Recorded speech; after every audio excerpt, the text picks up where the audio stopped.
So after the WWE brings us an amazing WWE Royal Rumble pay-per-view, WWE brings us honestly, in my opinion, not so great WWE Monday Night Raw um, show. You know what I mean?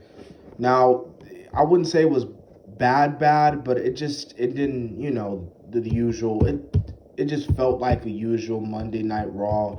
I could argue and say, Edge, and really only awesome thing that happened on the show was Edge and Orton. Um, the opening segment was pretty good. Um, the rest, to be honest with you, just felt like a normal episode of Monday Night Raw. If you take out the Edge stuff, this really just felt like a normal 3 hour episode of Monday Night Raw, to be completely honest with you.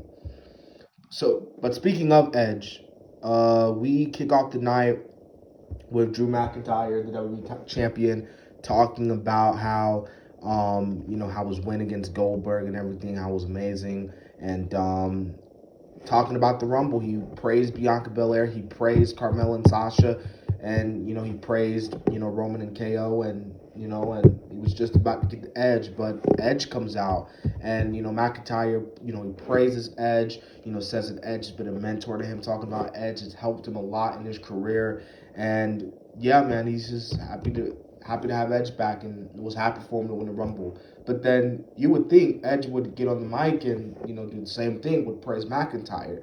What you kind of did. He was saying how he likes him a lot and he has mentored him, but he asked Drew, like, dude, like, what are you doing? Like, what are you doing? I won the Royal Rumble. I am a valuable threat to you. I am either challenging you or Roman, basically. And then Sheamus comes out, and Sheamus is like, going up to Edge, like, who do you think you are?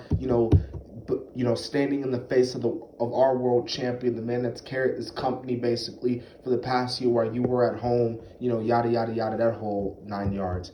And Edge is telling Drew, man, you gotta watch your back, and I will make my decision, but not now, basically. But you will know when I make my decision. So Edge, he leaves, and then he also says that he's gonna either way, Universal or WWE title, he's walking out of WrestleMania as a champion. Edge leaves, and then we get one of the big things to happen of the night as well. Sheamus turns on McIntyre. Now, I kind of knew this was coming. Obviously, I think everybody would, kind of also knew this was coming.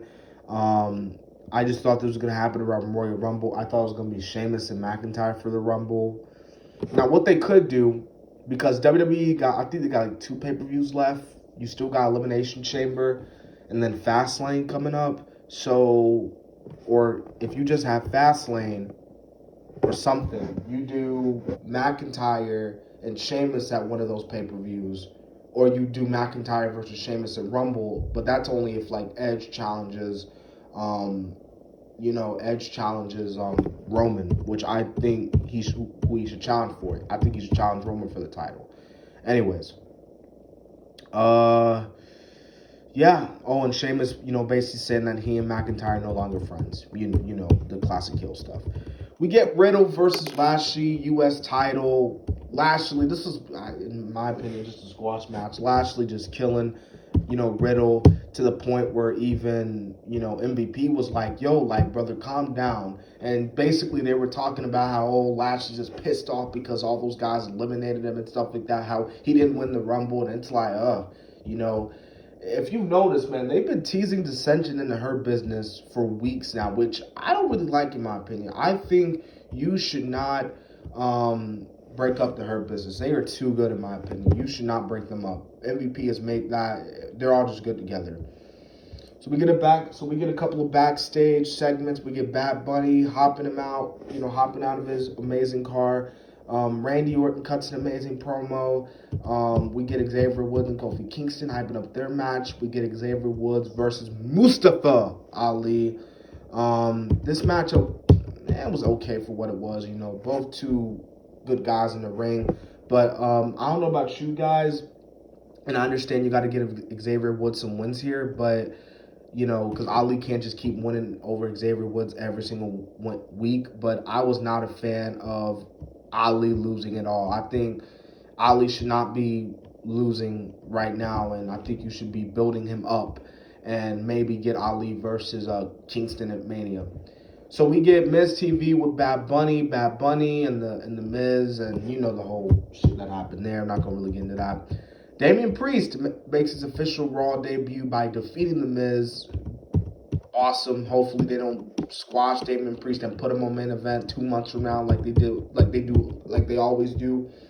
We get a Raw Tag Team Titles match between Lucha House Party, Lucha House Party versus Cedric Alexander and Shelton Benjamin. Like I said, man, towards the end there, looks like Cedric's going to close out the match, but, Shelton tagged him in, and they won. And again, dissension in the ranks for the Hurt Business. So, and then poor MVP, man, he's trying to keep everybody together, Lashley and then Shelton and, Cedric. So, again, man, I hope they don't break the team up. Anyways, we get a number one contenders triple threat match between Charlotte and Asuka to see who would challenge Shayna and Nia. We get Charlotte and Asuka versus Lana and Naomi versus Dana Brooke and Mandy Rhodes. Lana and Naomi win. I thought this matchup, well, as a matter of fact, because I forgot to mention this about the other tag team match. The other tag team match was okay as well. This tag team match was, like I said, okay as well. Obviously, looks like Asuka and Charlotte are done. Charlotte's going to go after Lacey. And looks like Charlotte's going to feud with Lacey, and then she's going to probably feud with, who, Asuka for the championship. But Lana and Naomi are contenders, so, just another team to get squashed. We get another tag team match. There's a lot of fucking tag team matches on this show. Carlito, who looked amazing tonight. Carlito and Jeff Hardy versus Elias and Jackson Ryker. This match was pretty good for what it was. Carlito and Jeff Hardy gets the win. Pretty cool. Man, I got no problems with this match. Alexa Bliss versus Nikki Cross. Okay, so here's my thing. So this was, because let's be real, they didn't do really nothing with Alexa Bliss in the Rumble, so obviously they're, but tonight this was a throwaway match in my opinion. This matchup was a throwaway match. You end the feud with Alexa and Nikki. It's over now. Nikki's done for. Alexa, she needs to move on. Honestly, I don't even know what Alexa's going to do from WrestleMania. I really don't know. But Alexa wins. She changed her character up. She goes from Firefly Alexa to Little Miss Bliss Alexa. Using the whole tape and stuff. So, yeah. Also, we get Edge versus Randy Orton. This was a pretty good match, obviously. Edge and Randy Orton, dude, they're legends. You got to, I said this before, man. You got to future Hall of Famer in Randy Orton. You got a, already a Hall of Famer in Edge, man. These two done brought the best out of each other. I thought this was, pretty good as well. Building up Edge, obviously, Edge needs to get built up. And like I said, he hopefully needs to face Reigns at WrestleMania. Also, man, that's the review. If you haven't seen my Royal Rumble review, go check that out. I try to, like I said, man, I say this a lot, man. I try to post a lot of content out, and man. So I just wanted to thank everybody who has been watching my channel, and also, one more thing before I end the review. So I forgot to mention this in the review, actually, the Royal Rumble review. So apparently, not Jeff Hardy, but Kenny Omega and AEW fans and even WWE fans were arguing over the golf spot. So basically, Roman hit Owens with the golf spot, the golf cart, and Kevin went through the glass, and people were bringing up how Sammy got hit with the golf cart with Matt Hardy and Kenny Omega, and everybody was arguing over which one was better, and it's like, dude, what's the big deal? They were both just as good. Is this what we've come to, AEW versus WWE? We're now, deciding on which spot was better. It's like, dude, they were both just as good. I don't understand that. I really don't. Speaking of Randy Orton, I think Randy Orton is going to face the Fiend at WrestleMania, in my opinion. So, that's just my opinion. So pretty good episode. Well, not really a pretty good episode, but subscribe to the channel. So,